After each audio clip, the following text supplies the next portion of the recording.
ಇನ್ನು ಆರೋಪಿ ಪ್ರದೋಷ್ ಗಿರಿನಗರದ ಮನೆಯಲ್ಲಿ ಮಹಜರಾಗಿದೆ. ಪ್ರದೋಷ್ ಇದನ್ನಲ್ಲ ಆರೋಪಿ, ಆತನ ಗಿರಿನಗರದ ಮನೆಯಲ್ಲೂ ಕೂಡ ಮಹಜರುಕಾರಿಯಾಗಿದೆ. ಎಲ್ಲೆಲ್ಲಿ ಮಹಜರು ಮಾಡಿದ್ದಾರೆ ಅಂತ ಒಟ್ಟು 28 ಕಡೆ ಮಹಜರು ಮಾಡಿದ್ದಾರೆ. ಪ್ರದೋಷ್ ಮನೆಯಲ್ಲಿ 30 ಲಕ್ಷ CCTV ದೃಶ್ಯಾವಳಿ ವಶಕ್ಕೆ ಪಡೆದಿದ್ದಾರೆ. ನೀನು ಹೋಗಿ ಸರೆಂಡರ್ ಆಗು ಅಂತ 30 ಲಕ್ಷವನ್ನು ದರ್ಶನ್ ಕೊಟ್ಟಿದ್ರು. ಆ ದುಡ್ಡನ್ನು ವಶಕ್ಕೆ ಪಡೆದಿದ್ದಾರೆ. ದರ್ಶನ್ ನೀಡಿದ್ದ 30 ಲಕ್ಷ ಹಣ ವಶಕ್ಕೆ ಪಡೆದಾಗಿದೆ. ಆರೋಪಿ ಪ್ರದೋಷ್ ಗಿರಿನಗರದ ಮನೆಯಲ್ಲೂ ಕೂಡ ಮಹಜರಾಗಿದೆ. ನೆಕ್ಸ್ಟ್, ಇನ್ನು ಖಾಕಿ ಇಂಚಿಂಚು ಜಾಲಾಡ್ತಾ ಇದೆ. ಶವ ಬಿಸಾಡಿದ್ದ ಸ್ಥಳದಲ್ಲಿ ಪೊಲೀಸರು ಮಹಜರು ಮಾಡಿದ್ದಾರೆ. ಶವ ಬಿಸಾಡಿದ್ದ ಸ್ಥಳದಲ್ಲಿ ಪೊಲೀಸರಿಂದ ಮಹಜರಾಗಿದೆ. 28 ಕಡೆ ಆಗಿದೆ. ರಾಘವೇಂದ್ರ, ಕಾರ್ತಿಕ್, ನಿಖಿಲ್, ವಿನಯ್, ಲಕ್ಷ್ಮಣ್ ಇವ್ರ ಮನೆಗಳಲ್ಲೂ ಕೂಡ ಮಹಜರು ಮಾಡಿದ್ದಾರೆ. ನಾಗರಾಜು, ಪ್ರದೋಷ್ನನ್ನು ಕರೆದೊಯ್ದು ಮಹಜರಾಗಿದೆ. ಈ ಶವವನ್ನು ಎಲ್ಲಿಂದ ಎತ್ತಾಕೊಂಡು ಹೋದ್ರಿ, ಎಲ್ಲಿ ಹೋಗಿ ಡಿಸ್ಪೋಸ್ ಮಾಡಿದ್ರಿ, ಇದೆಲ್ಲದರ ಮಹಜರು ಕಾರ್ಯನೂ ಆಗಿದೆ. ಪಟ್ಟಣಗೆರೆಯಲ್ಲಿ ಜಯಣ್ಣಗೆ ಸೇರಿದಂಥ ಶೆಡ್ನಲ್ಲಿ ಮಹಜರಾಗಿದೆ. ಪ್ರತ್ಯೇಕವಾಗಿ ಕರ್ಕೊಂಡು ಹೋಗಿ ಅಲ್ಲೂ ಮಹಜರು ಮಾಡಿದ್ದಾರೆ. ಶೆಡ್ನಲ್ಲಿ ಕೃತ್ಯಕ್ಕೆ ಬಳಸಿದ್ದಂಥ ವಸ್ತುಗಳು, ಸಾಕ್ಷ್ಯಗಳನ್ನು ವಶಕ್ಕೆ ಪಡೆದಿದ್ದಾರೆ. ಈ ಕೃತ್ಯಕ್ಕೆ ಆಯುಧಗಳು ಬಹಳ ಇಂಪಾರ್ಟೆಂಟ್ ಆಗುತ್ತೆ. ಆ ಆಯುಧಗಳು ಕೂಡ ಪ್ರಮುಖ ಸಾಕ್ಷಿ ಆಗುತ್ತೆ. ಆ ಆಯುಧದ ಮೇಲೆ ಬ್ಲಡ್ ಸ್ಟೈನ್ಸ್ ಏನಾದರೂ ಇದೆಯಾ ಅದನ್ನೇ FSL ಹೇಳಬೇಕು. ಸೊ ಲಾಠಿ, ಉಡ್ಡು, ರೀಪ್ಗಳು, ವಾಟರ್ ಬಾಟ್ಲು, ರಕ್ತದ ಕಲೆಗಳು ಎಲ್ಲೆಲ್ಲಿದ್ದಾವೆ ಅದೆಲ್ಲವನ್ನ ಜಾಲಾಡಿದ್ದಾರೆ. CCTVಯ ದೃಶ್ಯಾವಳಿಯನ್ನು ವಶಕ್ಕೆ ಪಡೆದಿದ್ದಾರೆ ಪೊಲೀಸರು. ಅದು ಏನೇನಾಗಿತ್ತು, ಆ ಶೆಡ್ನಲ್ಲಿ ಎಷ್ಟು CCTV ಇದೆ ಅದೆಲ್ಲದರ ಫುಟೇಜ್ಗಳನ್ನು ಪಡ್ಕೊಂಡಿದ್ದಾರೆ. ಪಟ್ಟಣಗೆರೆಯ ಜಯಣ್ಣಗೆ ಸೇರಿದಂಥ ಶೆಡ್ನಲ್ಲೂ ಕೂಡ ಮಹಜರಾಗಿದೆ. ಒಟ್ಟು 28 ಕಡೆ ಆಗಿರೋದು ಮಹಜರು. ಪವಿತ್ರ ಗೌಡ, ದರ್ಶನ್, ಪವನ್, ರಾಘವೇಂದ್ರ, ನಂದೀಶು ಎಲ್ಲ ಇದಾರಲ್ಲ, A1, A2, A3, A19 ವರೆಗೆ ಎಲ್ಲರ ಮನೆಗಳಲ್ಲೂ ಕೂಡ ಪೊಲೀಸರು ತಡಕಾಡಿದ್ದಾರೆ. ಏನಾದರೂ ಸಿಗುತ್ತಾ ಅಂತ ಕಾರ್ತಿಕ್, ನಿಖಿಲ್ ನಾಯಕನ್ನ ಕರೆದೊಯ್ದು ಮಹಜರು ಮಾಡಿದ್ದಾರೆ. ಪ್ರತ್ಯೇಕವಾಗೂ ಮಹಜರಾಗಿದೆ. RR ನಗರದ ಐಡಿಯಲ್ ಹೋಮ್ಸ್ನಲ್ಲಿ ಮಹಜರು ಮಾಡಿದ್ದಾರೆ. ಇಲ್ಲಿ ದರ್ಶನ್ ಈ ಕೊಲೆಯಾದಂಥ ಸಂದರ್ಭದಲ್ಲಿ ಹಾಕಿದ್ದಂಥ ಒಂದು ಬಟ್ಟೆ ಅದನ್ನು ಸೀಸ್ ಮಾಡ್ಕೊಂಡಿದ್ದಾರೆ. ಅದರ ಜೊತೆಗೆ ಸ್ಕಾರ್ಪಿಯೋ ಕಾರ್ ಇತ್ತಲ್ಲ, ಈ ಶವವನ್ನು ಸಾಗಾಟ ಮಾಡೋದಕ್ಕೆ ಬಳಸಿದ್ದಂಥ ಸ್ಕಾರ್ಪಿಯೋ ಕಾರ್ ಅದನ್ನು ಸೀಸ್ ಮಾಡಿದ್ದಾರೆ. ಶವ ಸಾಗಿಸಿದ್ದ ಕಾರಿನ ಹಿಂಬದಿಯಲ್ಲಿ ಅದೇನು ಸ್ಟಿಕ್ಕರ್ ಹಾಕಿದ್ರಲ್ಲ ಅದನ್ನು ರಿಮೂವ್ ಮಾಡಿದ್ರು. RR ನಗರದ ಐಡಿಯಲ್ ಹೋಮ್ಸ್ ಕ್ರಾಸ್ ಅಲ್ಲಿ ಆ ಸ್ಕಾರ್ಪಿಯೋ ಕಾರನ್ನು ವಶಕ್ಕೆ ಪಡೆದಿದ್ದಾರೆ. ಜೊತೆಗೆ ಒಂದು ಕಾರ್ ಮಾತ್ರ ಅಲ್ಲ, ಇನ್ನೊಂದು ಕಾರ್ ಅದನ್ನು ಚೇಸ್ ಮಾಡ್ಕೊಂಡು ಹೋಗಿತ್ತು ನೋಡ್ಕೊಳ್ಳೋದಕ್ಕೆ, ಯಾರಾದ್ರೂ ಇದರ ಏನು ಕತೆ ಅಂತ ನೋಡ್ಕೊಳ್ಳೋದಕ್ಕೆ ಹೋಗಿತ್ತು ಅಂತ, ಎಸ್ಕಾಟ್ ಮಾಡಿತ್ತು ಅಂತಲೂ ಕೂಡ ಇತ್ತು ಸುದ್ದಿ. ಚಿತ್ರದುರ್ಗದಲ್ಲಿ ಪೊಲೀಸರು ಮಹಜರು ಮಾಡಿದ್ದಾರೆ. ಚಿತ್ರದುರ್ಗದಲ್ಲಿ ಎಲ್ಲಿಂದ ಪಿಕ್ ಮಾಡಿದ್ರಿ ರೇಣುಕಾಸ್ವಾಮಿಯನ್ನ, ಯಾವ ಕಾರ್ ಅದು, ಇಟಿಯೋಸ್ ಕಾರ್ನಲ್ಲಿ ದೊರೆತಂಥ ರಕ್ತದ ಕಲೆಗಳು ಇವ್ರು ಬರುವಾಗ ಹೊಡೆದಿರಲಿಲ್ಲ. ಕೂದಲಾಗಿರ್ಬೋದು, ಬೆರಳಚ್ಚು ಸಂಗ್ರಹಿಸಿರುವಂಥ ಪೊಲೀಸರು ಅಲ್ಲಿ ಕೂದಲೇನಾದರೂ ಇದೆಯಾ ಅಂದರೆ ಇದೇ ಕಾರ್ನಲ್ಲಿ ಅವ್ರನ್ನ ಕರ್ಕೊಂಡು ಬಂದರು ಅಂತ ಹೇಳೋದಕ್ಕೆ ಸಾಕ್ಷಿಗೆ ಕೂದಲಿನ ಸ್ಯಾಂಪಲ್ಸು ಅಥವಾ ಬ್ಲಡ್ ಸ್ಟೇನ್ಸ್ ಏನಾದರೂ ಸಿಕ್ಕಿದೆಯಾ, ಉಗುರುಗಳು ಅದೆಲ್ಲವನ್ನು ಸಂಗ್ರಹ ಮಾಡಿದ್ದಾರೆ. ಬೆಂಗಳೂರು ಟು ಚಿತ್ರದುರ್ಗದ CCTV ದೃಶ್ಯಾವಳಿಯನ್ನು ಸಂಗ್ರಹ ಮಾಡಿದ್ದಾರೆ.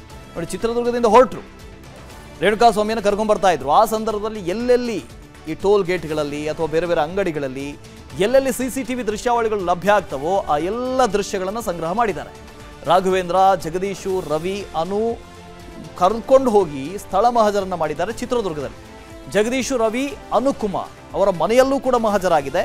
ಯಾಕೆ ಅಂದರೆ ಇದೆಲ್ಲ ಕೊಲೆ ಆದಮೇಲೆ ದುಡ್ಡೇನಾದರೂ ಕೊಟ್ಟಿದ್ರು ಅವರಿಗೆ, ಆ ದುಡ್ಡೇನಾದರೂ ಅಲ್ಲಿ ಸಿಕ್ಕಿದೆಯಾ, ಈ ಚಿನ್ನದ ಸರ, ಉಂಗುರ ಈ ರೇಣುಕಾಸ್ವಾಮಿಯಿಂದ ತಗೊಂಡಿದ್ರಲ್ಲ ಇವರು. ಇನ್ನೇನು ಶವ ಎಸಿಬೇಕು ಆ ಹೊತ್ತಿನಲ್ಲಿ ರೇಣುಕಾಸ್ವಾಮಿ ಮೈ ಮೇಲಿದ್ದಂಥ ಒಡವೆ, ದುಡ್ಡು, ಹಣ, ಕಾಸು ಇದೆಲ್ಲವನ್ನೇ ಎತ್ತಾಕೊಂಡ್ಬಂದಿದ್ರು. ಅದು ಅವ್ರ ಮನೆಯಲ್ಲಿತ್ತು. ಇನ್ನು ಸುಮ್ನಹಳ್ಳಿಯ ಮೋರಿಯ ಬಳಿ ಮಹಜರುಕಾರಿಯಾಗಿದೆ. ಅಂದರೆ ಶವ ಎಲ್ಲಿ ಎಸೆದ್ರೋ ಆ ಸ್ಪಾಟ್ನ ಮಹಜರಾಗಿದೆ. A14 ಪ್ರದೋಷನ್ನ ಕರೆದೊಯ್ದು ಪೊಲೀಸರು ಮಹಜರು ಮಾಡಿದ್ದಾರೆ. ಈ ಪ್ರದೋಷ್ ಕೂಡ ಹೆಣ ಎಸೆಯಕ್ಕೆ ಹೋಗಿದ್ದ, ಅಂದರೆ ಶವವನ್ನು ಡಿಸ್ಪೋಸ್ ಮಾಡೋದಕ್ಕೆ ಹೋಗಿದ್ದ. ರೇಣುಕಾಸ್ವಾಮಿ, ರಾಘವೇಂದ್ರ ಮೊಬೈಲ್ಗಾಗಿ ಶೋಧ ಆಗಿದೆ. ಸುಮ್ನಹಳ್ಳಿಯ ಮೋರಿಯ ಬಳಿಯೂ ಕೂಡ ಮಹಜರು ಕಾರ್ಯವನ್ನು ಪೊಲೀಸರು ಮಾಡಿದ್ದಾರೆ. ಯಾಕೆ ಇಲ್ಲಿ ಶವ ಎಸೆದಂಥ ಸ್ಪಾಟ್ ಇದೆ ಸುಮ್ಮನಹಳ್ಳಿಯ ಮೋರಿ, ಹಾಗಾಗಿ ಅಲ್ಲೂ ಕೂಡ ಪೊಲೀಸರು ಹೋಗಿ ಸ್ಥಳ ಮಹಜರನ್ನು ಮಾಡಿದ್ದಾರೆ. ಅಲ್ಲೇನಾದರೂ ಸಾಕ್ಷ್ಯಾಧಾರಗಳು ಸಿಗ್ತವ ಅದನ್ನು ಸೀಸ್ ಮಾಡಿಕೊಂಡು ವಶಕ್ಕೆ ಪಡೆದಿದ್ದಾರೆ. ಸೊ ಒಟ್ಟು 28 ಕಡೆ ಈ ಪ್ರಕರಣಕ್ಕೆ ಬೇಕಾದಂಥ 28 ಕಡೆಯೂ ಕೂಡ ಸ್ಥಳ ಮಹಜರನ್ನು ಮಾಡಿದ್ದಾರೆ. ಬೇಕಾದಂಥ ಸಾಕ್ಷ್ಯಗಳನ್ನು ಸಂಗ್ರಹ ಮಾಡಿದ್ದಾರೆ. ನಾನು ಪದೇ ಹೇಳ್ತಾ ಇದ್ದೀನಿ, ಇದು 302 ಕೇಸ್. ಆದರೆ ಡಿಫೆನ್ಸ್ನಿಂದ ದರ್ಶನ್ ಪರವಾದಂಥ ವಕೀಲರು ಇದು 302 ಅಲ್ಲ ಅಂತ ವಾದಿಸ್ಬೋದು, ಇದು 304 ಅಂತ ಹೇಳ್ಬೋದು. ಯಾಕೆ ಹೇಳ್ಬೋದು ಅಂದರೆ 304 ಕೇಸ್ನಲ್ಲಿ ನೋಡಪ್ಪ ಅವ್ರಿಗೆ ಉದ್ದೇಶ ಇರಲಿಲ್ಲ ಕೊಲ್ಲಬೇಕು, ಹೋದ್ರು ಅವ್ರನ್ನೇನೋ ಭಯ ಪಡಿಸ್ಬೇಕು ಅಂತ ಉದ್ದೇಶ ಇತ್ತು, ಹೊಡೆದ್ರು ಸತ್ತು ಹೋದ ಅಂತ ಹೇಳ್ಬೋದು. ಉದ್ದೇಶಪೂರ್ವಕ ಕೊಲೆ ಅಲ್ಲ ಅಂತ ವಾದ ಮಾಡ್ಬೋದು. ಅಲ್ಲ, ಇದು ಉದ್ದೇಶಪೂರ್ವಕನೇ, ಇದು 302ನೇ. ಸಾಯಿಸಬೇಕು ಅನ್ನೋ ಇಂಟೆನ್ಷನ್ ಅಂದರೆ ಮೋಟಿವ್ ಅಂತ ಇಂಗ್ಲೀಷ್ ಈ ಪೊಲೀಸ್ ಭಾಷೆಯಲ್ಲಿ ಕಳೀತಾರೆ. ಆ ಮೋಟಿವ್ ಇಟ್ಟುಕೊಂಡೇ ಈ ಕೊಲೆ ಆಗಿದೆ ಅಂತ ತೋರಿಸೋದಕ್ಕೆ ಎಲ್ಲ ಸಾಕ್ಷ್ಯಗಳು ಇಂಪಾರ್ಟೆಂಟ್. ಅದಕ್ಕೋಸ್ಕರ ಸಾಕ್ಷ್ಯ ಸಂಗ್ರಹ ಮಾಡಿದ್ದಾರೆ. ನೋಡಿ, ಜೊತೆಗೆ ಈ ಸ್ಟೋನಿ ಬ್ರೂಕ್ ರೆಸ್ಟೋರೆಂಟ್ನಲ್ಲೂ ಕೂಡ ಅಲ್ಲೂ ಸ್ಥಳ ಮಹಜರಾಗಿದೆ. ಟ್ರೋಬೋ ಹೋಟೆಲ್ 98 ಸ್ಟ್ರೀಟ್ ಅಲ್ಲೂ ಕೂಡ ಸ್ಥಳ ಮಹಜರಾಗಿದೆ. ರೂಮ್ ನಂಬರ್ 203 203ರಲ್ಲಿ ಪೊಲೀಸರು ಮಹಜರು ಮಾಡಿದ್ದಾರೆ. ಆರೋಪಿ ಕಾರ್ತಿಕ್ ಅನ್ನು ಕರೆದೊಯ್ದು ಪೊಲೀಸರು ಮಹಜರು ಮಾಡಿದ್ದಾರೆ. ಅಂದರೆ ಕೊಲೆ ಆದ ನಂತರ ಈ ಹೋಟೆಲ್ಗೆ ಬಂದಿದ್ದ ಆರೋಪಿ. ಕೊಲೆಯ ವೇಳೆ ಆರೋಪಿಗಳು ಧರಿಸಿದ್ದಂಥ ಬಟ್ಟೆಗಳನ್ನು ಕೂಡ ವಶಕ್ಕೆ ಪಡೆಯಲಾಗಿದೆ. ಅಂದರೆ ಅದರಲ್ಲಿ ಏನಾದರೂ ಬ್ಲಡ್ ಸ್ಟೈನ್ಸ್ಗಳು ಸಿಗ್ತವಾ ಅಂತ. ಶವ ಬಿಸಾಡಿದ ಬಳಿಕ ಇದೇ ಹೋಟೆಲ್ನಲ್ಲಿ ಇಷ್ಟೂ ಜನ ಆರೋಪಿಗಳು ತಂಗಿದ್ರು. ಶವ ಬಿಸಾಕಿದ್ರು, ಅಲ್ಲಿಂದ ವಾಪಸ್ ಬಂದರು, ಬಟ್ಟೆ ಬದಲಾಯಿಸಿದ್ರು, ಅಲ್ಲಿ ಪಾರ್ಟಿ ಮಾಡ್ತಾರೆ, ಹೋಟೆಲ್ಗೆ ಬರ್ತಾರೆ, ಆ ಹೋಟೆಲ್ನಲ್ಲಿ ಉಳ್ಕೊಳ್ತಾರೆ. ನಟ ದರ್ಶನ್ RR ನಗರ ನಿವಾಸದಲ್ಲೂ ಕೂಡ ಮಹಜರಾಗಿದೆ. ಮನೆಯಲ್ಲಿ ಬಟ್ಟೆ ಹಾಗೂ CCTV ದೃಶ್ಯಾವಳಿಗಳು ಸೀಸ್ ಆಗಿದ್ದಾವೆ. ಅಂದರೆ ದರ್ಶನ್ ಬಂದಿದ್ದಾರೆ, ಮನೆಗೆ ಹೋಗಿದ್ದಾರೆ ಮನೆಯಿಂದ ಅಂತ ಹೇಳುವಂಥ CCTV ದೃಶ್ಯ. ಅದರ ಜೊತೆಗೆ ಅವರು ಧರಿಸಿದ್ದಂಥ ಬಟ್ಟೆ, ಕೆಲ ವಸ್ತುಗಳು, ಅಂದರೆ ಈ ದರ್ಶನ್ ಯೂಸ್ ಮಾಡ್ತಾ ಇದ್ದಂಥ ಕೃತ್ಯದ ಸಂದರ್ಭದಲ್ಲಿ ಬಳಕೆ ಮಾಡ್ತಾ ಇದ್ದಂಥ ಒಂದಷ್ಟು ವಸ್ತುಗಳನ್ನು ಕೂಡ ವಿಜಯಲಕ್ಷ್ಮಿ ಅವರು ಕೊಟ್ಟಿದ್ದಾರೆ ಅನ್ನುವಂಥ ಮಾಹಿತಿ ಇದೆ. ಹಾಗಾಗಿ ಒಟ್ಟು 28 ಕಡೆ ಆಗಿದೆ. ದರ್ಶನ್ ಪತ್ನಿ ವಿಜಯಲಕ್ಷ್ಮಿ ಇದ್ದಂಥ ಫ್ಲ್ಯಾಟ್ನಲ್ಲೂ ಕೂಡ ಮಹಜರನ್ನು ಮಾಡಿದ್ದಾರೆ. ದರ್ಶನ್ಗೆ ಸಂಬಂಧಪಟ್ಟಂಥ ವಸ್ತುಗಳನ್ನು ತಗೊಂಡಿದ್ದಾರೆ. ಪ್ರೆಸ್ಟೀಜ್ ಸೌತ್ ರಿಡ್ಸ್ ಅಪಾರ್ಟ್ಮೆಂಟ್ನಲ್ಲೂ ಕೂಡ ಸ್ಥಳ ಮಹಜರಾಗಿದೆ. ಮಹಜರಿನ ಸಂದರ್ಭದಲ್ಲಿ ದರ್ಶನ್ ಬಳಸಿದ್ದ ನೀಲಿ ಬಣ್ಣದ ಶೂವನ್ನು ವಶಕ್ಕೆ ಪಡೆದಿದ್ದಾರೆ. ನಾನಾಗಲೇ ಹೇಳಿದೆ, ಶೂ ಯಾಕೆ ಇಂಪಾರ್ಟೆಂಟು? ದರ್ಶನ್ ಮಾರಣಾಂತಿಕವಾಗಿ ಮರ್ಮಾಂಗಕ್ಕೆ ಒದ್ದಿದ್ದಾರೆ ಅನ್ನೋ ಆರೋಪ ಇದೆ. ಹಾಗಾಗಿ ಆ ಶೂನಲ್ಲಿ ಆ ಸಂದರ್ಭದಲ್ಲಿ ಬ್ಲಡ್ ಬಂದಿರುತ್ತೆ. ಆ ಶೂನಲ್ಲಿ ಆ ಬ್ಲಡ್ ಸ್ಟೈನ್ಸ್ ಏನಾದರೂ ಇದೆಯಾ? ಇದ್ರೆ ಅಲ್ಲಿಗೆ ದರ್ಶನ್ ಹೊಡೆದಿರೋದು ಪಕ್ಕ ಅಂತ ಸಾಕ್ಷ್ಯ ಸಿಗುತ್ತೆ. ನಿಖಿಲ್ ನಾಯಕ್ ಮನೆಯಲ್ಲಿ 4.5 ಲಕ್ಷ ಹಣವನ್ನು, ಮೊಬೈಲನ್ನು ವಶಕ್ಕೆ ಪಡೆದಿದ್ದಾರೆ. ಈ ನಿಖಿಲ್ ನಾಯಕ್ ಮನೆಯಲ್ಲಿ 4.5 ಲಕ್ಷ ಎಲ್ಲಿಂದ ಬಂತು ಅಂದರೆ ದರ್ಶನ್ ಕೊಟ್ಟಿದ್ದಂಥದ್ದು, ಡೀಲ್ ಮಾಡಿದ್ದು. ನೀನು ಹೋಗಿ ಸರೆಂಡರ್ ಆಗು ಅಂತ ಡೀಲ್ ಮಾಡಿದ್ದು. ಆ ದುಡ್ಡು ಶವ ಬಿಸಾಡೋದಕ್ಕೆ 5 ಲಕ್ಷ ಹಣ ಪಡೆದಿದ್ರು. ಅದರಲ್ಲಿ 4.5 ಲಕ್ಷ ರೂಪಾಯಿ ವಾಪಸ್ ಸಿಕ್ಕಿದೆ. ಇನ್ನೂ 50,000 ಖರ್ಚು ಮಾಡ್ಕೊಂಡ್ಬಿಟ್ಟಿದ್ದಾರೆ ಅಷ್ಟು ಬೇಗ. ಶವ ಬಿಸಾಕ್ ಬಂದ್ಬಿಡಿ, ನಿಮ್ಗೊಂದು 5 ಲಕ್ಷ ಅಂತ ಕೊಟ್ಟಿದ್ದಂತೆ. ಇನ್ನು ಪ್ರಮುಖವಾಗಿ A1 ಆರೋಪಿ ಪವಿತ್ರ ಗೌಡ RR ನಗರ ನಿವಾಸದಲ್ಲಿ, ಈಕೆಯ ನಿವಾಸದಲ್ಲೂ ಕೂಡ ಸ್ಥಳ ಮಹಜರಾಗಿದೆ. ಕೊಲೆ ಸಮಯದಲ್ಲಿ ಧರಿಸಿದ್ದಂಥ ಬಟ್ಟೆ ಹಾಗೂ ಚಪ್ಪಲಿಯನ್ನ ವಶಕ್ಕೆ ಪಡೆದಿದ್ದಾರೆ ಪೊಲೀಸರು. ಇದು ಪವಿತ್ರ ಗೌಡಗೆ ಸಂಬಂಧಪಟ್ಟ ಹಾಗೆ. ಇನ್ನು ಸ್ಟೋನಿ ಬ್ರೂಕ್ ರೆಸ್ಟೋರೆಂಟ್ನಲ್ಲೂ ಕೂಡ ಮಹಜರು ಕಾರ್ಯ ಆಗಿದೆ. ಸ್ಟೋನಿ ಬ್ರೂಕ್ನಲ್ಲಿ ಪ್ರಯರ್ ಕ್ರೈಮ್, ಅಂದರೆ ಕ್ರೈಮ್ ಆಗೋ ಮೊದಲು A10 ಇದನ್ನಲ್ಲ, ವಿನಯ್ ಇವನ ಒಡೆತನದ ರೆಸ್ಟೋರೆಂಟ್ ಅದು. ಈತನನ್ನೂ ಕರೆದೊಯ್ದು CCTVಯ ದೃಶ್ಯಾವಳಿಗಳನ್ನು ವಶಕ್ಕೆ ಪಡೆದಿದ್ದಾರೆ. ಸ್ಥಳ ಮಹಜರನ್ನು ಮಾಡಿದ್ದಾರೆ.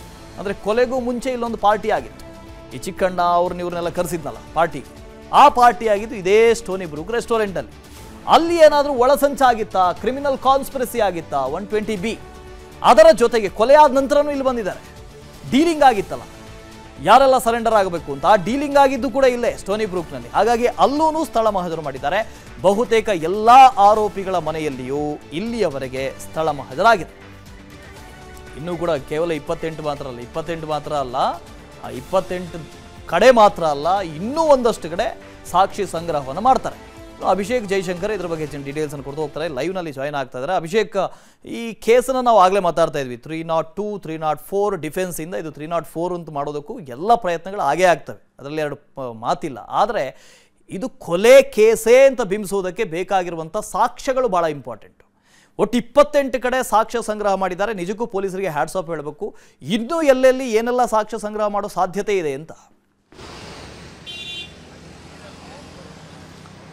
ಎಸ್, ಬಹುತೇಕವಾಗಿ 28 ಕಡೆ ಸಾಕ್ಷಿಗಳನ್ನು ಒಂದಷ್ಟು ಸ್ಪಾಟ್ ಇನ್ವೆಸ್ಟಿಗೇಷನ್ ಅನ್ನು ಮಾಡಿರುವಂಥದ್ದು. ಅಂದರೆ ಒಂದೊಂದು ಕಡೆ ಎರಡೆರಡು ಸಲ, ಅಂದರೆ ಒಂದಷ್ಟು ಆರೋಪಿಗಳು, ಈ ಹಿಂದೆ ಸಿಕ್ಕಿರುವಂತಹ ಒಂದು ಆರೋಪಿಗಳು ಮತ್ತು ನಂತರದ ದಿನಗಳಲ್ಲಿ ಬಂಧನವಾದಂತಹ ಒಂದು ಆರೋಪಿಗಳನ್ನು ಅವರ ಸ್ಪಾಟ್ ಇನ್ವೆಸ್ಟಿಗೇಷನ್ ಸೇರಿ ಒಟ್ಟು 28 ಕಡೆ ಈಗಾಗಲೇ ಇದನ್ನು ಮಾಡಿರುವಂಥದ್ದು. ಮತ್ತು 17 ಜನ ಆರೋಪಿಗಳು ಈಗ ಇಲ್ಲಿಯವರೆಗೆ ಸಿಕ್ಕಿಬಿಟ್ಟಿದ್ದಾರೆ. ಇಲ್ಲಿ ಇನ್ನು ಈ ಹಿನ್ನೆಲೆಯಲ್ಲಿ ಅಂದರೆ ಇಂದು ಮತ್ತು ನಾಳೆ 2 ದಿನ ಇರುವಂತಹ ಒಂದು ಕಾರಣದಿಂದಾಗಿ ಮತ್ತಷ್ಟು ಕಡೆ ಅವರನ್ನು ಕರೆದೊಯ್ಯುವಂತಹ ಒಂದು ಸಾಧ್ಯತೆ ಇದೆ. ಮತ್ತು ಮೈಸೂರಿಗೆ ದರ್ಶನ್, ಪ್ರಮುಖ ಆರೋಪಿ ಏನಿದ್ದಾನೆ ದರ್ಶನ್ ಏನಿದೆ, ಅವರನ್ನು ಕೂಡ ಒಂದು ಕರೆದುಕೊಂಡು ಹೋಗಿ ಸ್ಪಾಟ್ ಇನ್ವೆಸ್ಟಿಗೇಷನ್ ಮಾಡಬೇಕಾಗಿತ್ತು. ಆದರೆ ಸೆಕ್ಯೂರಿಟಿ ಪ್ರಾಬ್ಲಮ್ ಅನ್ನುವಂತಹ ಒಂದು ಕಾರಣದಿಂದಾಗಿ ಅವರನ್ನು ಸ್ಪಾಟ್ ಇನ್ವೆಸ್ಟಿಗೇಷನ್ಗೆ ಒಳಪಡಿಸೋದಕ್ಕೆ ಸಾಧ್ಯ ಆಗಿರಲಿಲ್ಲ. ಮತ್ತು ಇದರ ಬಗ್ಗೆ ಗೊತ್ತಿರುವಂತಹ ಲಕ್ಷ್ಮಣ್ ಮತ್ತು ನಾಗರಾಜ್ ಏನಿದೆ, ಇಬ್ಬರೇನಿದ್ದಾರೆ, ಅವರನ್ನು ಕರೆದುಕೊಂಡು ಹೋಗಿ ಸ್ಪಾಟ್ ಇನ್ವೆಸ್ಟಿಗೇಷನ್ ಮಾಡಿರುವಂಥದ್ದು. ಅಂದರೆ ಇಂದು ಮತ್ತೆ ಅವರನ್ನು ಅದೇ ಒಂದಷ್ಟು ಅಂದರೆ ಮಿನಿಟ್ಟು ಚೇಂಜ್ ಆಗ್ತಾ ಇರುತ್ತೆ. ಅಂದರೆ ಅವರ ಹೇಳಿಕೆಗಳನ್ನು ನಿರಂತರವಾಗಿ ಪಡೆದುಕೊಂಡಂತಹ ಹಿನ್ನೆಲೆಯಲ್ಲಿ ಹೊಸ ಜಾಗಗಳು ಸೃಷ್ಟಿಯಾಗಿರುವಂತಹ ಒಂದು ಕಾರಣದಿಂದಾಗಿ ಅವರನ್ನು ಇಮಿಡಿಯೇಟ್ ಆಗಿ ಅಲ್ಲಿಗೆ ಸ್ಪಾಟ್ ಇನ್ವೆಸ್ಟಿಗೇಷನ್ ಕರೆದುಕೊಂಡು ಹೋಗುವಂತಹ ಒಂದು ಪ್ರಕ್ರಿಯೆಗಳು ನಡೆಯುತ್ತೆ. ಅದೇ ರೀತಿಯಾಗಿ ವಿಚಾರಣೆ ನಡೆದಂತ ಎಲ್ಲ ಅವರು ಮತ್ತಲ್ಲಿ ಎಲ್ಲೆಲ್ಲಿ ಹೋಗಿದ್ರು ಅಂದರೆ ಈಗ ಶೆಡ್ ಹತ್ರ ಆಯಿತು, ಶೆಡ್ದಿಂದ ಉಳಿದ ಅಂದರೆ ಲಾಡ್ಜ್ಗೆ ಹೋಗಿದ್ದಾರೆ ಅಂತ ಹೇಳಿ ಒಂದು ಹೇಳಿಕೆಯನ್ನು ನೀವು ಕೊಡ್ತಾರೆ. ಆ ಹೇಳಿಕೆ ಅನ್ವಯವಾಗಿ ಅಲ್ಲಿಯೂ ಸ್ಪಾಟ್ ಇನ್ವೆಸ್ಟಿಗೇಷನ್ ನಡೆಸಬೇಕಾಗುತ್ತೆ. ಅಲ್ಲಿ ಶೆಡ್ ಆದ ಬಳಿಕ ಮತ್ತೊಂದು ಕಡೆ ನಾವು ಅಲ್ಲಿ ಹೋಟೆಲ್ಗೆ ಹೋಗಿ ಊಟ ಮಾಡಿದ್ದೀವಿ ಅಂತ ಹೇಳ್ತಾರೆ, ಅಲ್ಲಿಯೂ ಕೂಡ ಒಂದು ಸ್ಪಾಟ್ ಇನ್ವೆಸ್ಟಿಗೇಷನ್. ಅಂದರೆ ಇದೇ ರೀತಿಯಾಗಿ ನಿರಂತರವಾಗಿ ಮಿನಿಟ್ ಟು ಮಿನಿಟ್ ವಿಚಾರಣೆ ನಡೆದಂತೆ ಸ್ಪಾಟ್ ಇನ್ವೆಸ್ಟಿಗೇಷನ್ ಮಾಡುವಂತಹ ಸ್ಥಳದ ಸಂಖ್ಯೆ ಕೂಡ ಹೆಚ್ಚಾಗುತ್ತೆ. ಹೀಗಾಗಿ ಇಲ್ಲಿಯವರೆಗೂ 28 ಆಗಿದೆ. ಇನ್ನು ಮುಂದಿನ 2 ದಿನಗಳಲ್ಲಿ ಮತ್ತಷ್ಟು ಹೆಚ್ಚಾಗುವಂತಹ ಸಾಧ್ಯತೆಗಳು ಕೂಡ ಇದೆ. Vasudev. Okay, thank you Abhishek. ಅನುಕ್ಷಣದ ಸುದ್ದಿಗಳಿಗಾಗಿ Vistara news YouTube channel subscribe ಮಾಡಿ. ಹೊಸ ಸುದ್ದಿಗಳ ನೋಟಿಫಿಕೇಶನ್ಗಾಗಿ ಬೆಲ್ ಐಕಾನ್ ಕ್ಲಿಕ್ ಮಾಡಿ. ಲೇಟೆಸ್ಟ್ ಅಪ್ಡೇಟ್ಸ್ಗಾಗಿ www.vistaranews.com ವೆಬ್ಸೈಟ್ಗೆ ವಿಸಿಟ್ ಮಾಡಿ. ಅಂಗೈಯಲ್ಲೇ ಜಗತ್ತಿನ ಸುದ್ದಿ ತಿಳಿಯಲು Vistara news Kannada app download ಮಾಡಿ.